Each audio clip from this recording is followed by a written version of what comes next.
Welcome back to the third and final installment of the Kickdown Festival series of videos that I've been putting out. This week's video is going to be a kind of a summary, I guess, of the Coromandel Loop ride from start to finish, and showing, well, never before seen footage that I recorded over the course of the day, starting with what we've just been through with Joe's Farm, the assembly there. I talked of it before in one of the earlier videos. And from this point on, we'll just be skipping through a few points, some highlights that I thought deserved to be looked at, including a couple of controlled intersections where we were just waved through like royalty. The only thing missing was the smell of fresh paint, pretty much, because the festival organisers had arranged for full traffic control on controlled intersections where there would otherwise have been a bottleneck that would have definitely caused some problems for the many riders that were coming along from Whakapata. First example is coming up here with the intersection of State Highway 25A and 25. To the left takes you up to Thames, to the right heading along towards Taurua and Whitianga. Now traffic is held up there, stop go guys, just letting us roll through. Absolutely fabulous, and that's when we got an idea, you know what, this ride might be something a bit more special than we first thought it was going to be. As you can see here, the ride itself, it's also not only just either bush-clad hillsides or riding alongside of coastal roads. It actually does have a little bit of flat road as well, but here was another pleasant surprise. Heading through into this one of a number of one-lane bridges across the journey, again which were controlled with stop-go traffic lights to make the ride easy for bikers, that we didn't have to all just group up and bunch up at the top end of the bridge. So very grateful for all these arrangements that were put in place by the Kickdown Festival organisers. Top marks.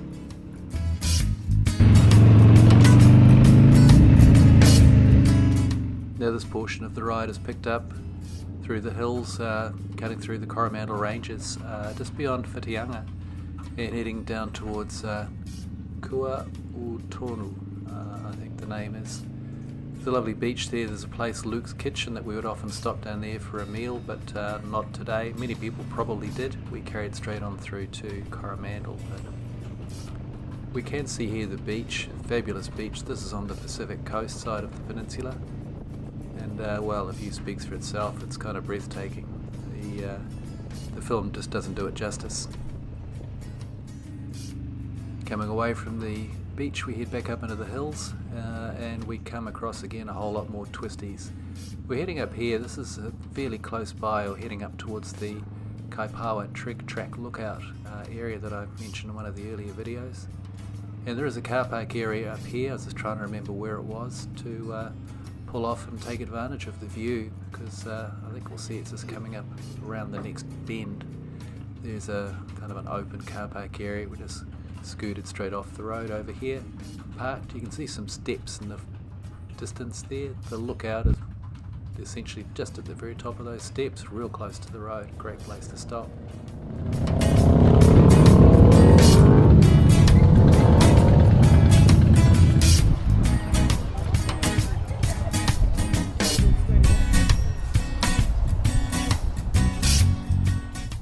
We've seen this before. This is the field in Coromandel that they'd put aside for bike parking. Pretty full at the moment. There's a few bikes have already left, but a few more still arriving because people are coming throughout the day.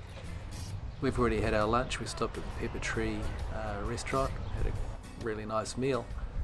Now we're just getting ready to get all the gear back on and carry on back down the road, heading up towards Tekuma Bay over the hills, the Thames Coast Road, Thames, and then back to Whakapata.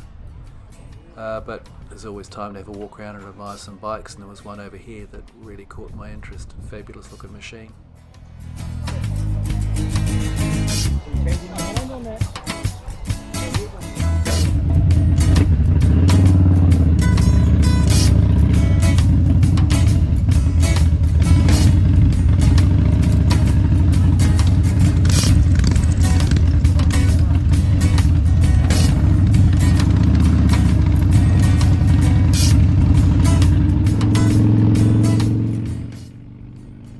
doesn't take too long upon leaving Coromandel to get to the two reasonably large hills that precede getting to the Thames Coast Road, and this is us cresting the last of them and getting some pretty commanding views.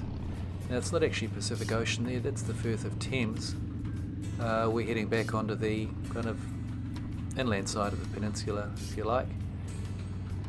And across the water there is the, well, there's been a few videos that I've taken from the Kaiawa pub and tavern, and riding along the coast road over there, looking over and saying, can you see Coromandel in the distance? Well, this is the Coromandel in the distance.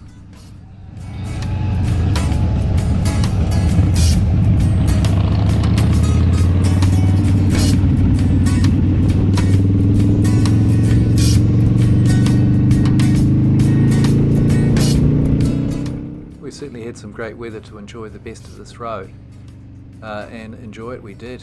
Fabulous thing, and it's good. Every time I have a good time on this road, it helps to push back further some awful memories I used to have of this road when I was a kid. I used to get terribly car sick, and my parents used to take us up to Coromandel a lot to see my grandparents at Takuma Bay. And boy, this road was just the end of me. Just had some pretty nightmarish times, but it's all good now. I think it feels better when just hanging on the back of a Harley and just riding along.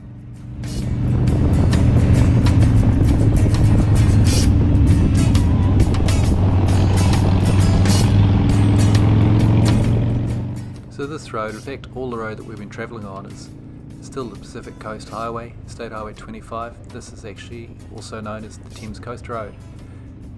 Travelling along here, there's only one way to go. It is the main road between Thames and Coromandel, so as skinny as it is, at least it's all sealed, but it does have some big vehicles coming along here, big delivery trucks and freight trucks, etc. So you can't take too many liberties with the road and the tight corners, because you never know what's going to be coming around the other side.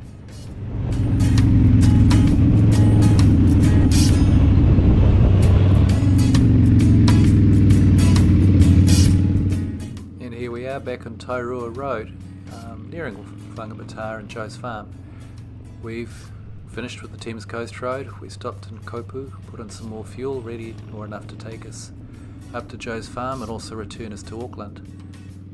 And this is where the journey's approaching an end. We left here about 6 hours earlier in the day. This is now, from the initial leave of Joe's Farm about 9:30, it's now about 3:30 in the afternoon, I think.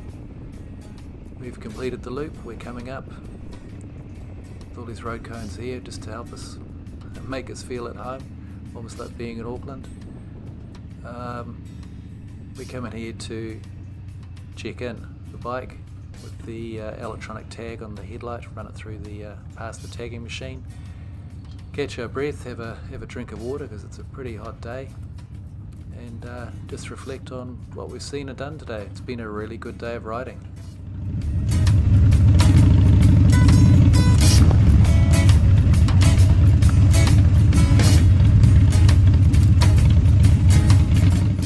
And here we come with the final piece of the puzzle for the Kickdown Festival. We travel again past the bike recognition machine, which is going to tag us from the headlight sticker that we've got, and we're going to head on through to the main festival area after this, park the bikes and have a little bit of a chin wag with our old mates from the Auckland Harley-Davidson dealership, our home dealership, who have set up their camp right here in the main ground. So fabulous. Always good to see the team. Makes you feel welcome and kind of home. And that's where I'm going to leave this video for now. So lastly, a big shout out to my two hog buddies, Matt and TJ, who rode all the way down, all the way back. Great riding with you boys. Looking forward to do it again. And for the rest of you, let's all just ride safe out there. Take care. See you next time.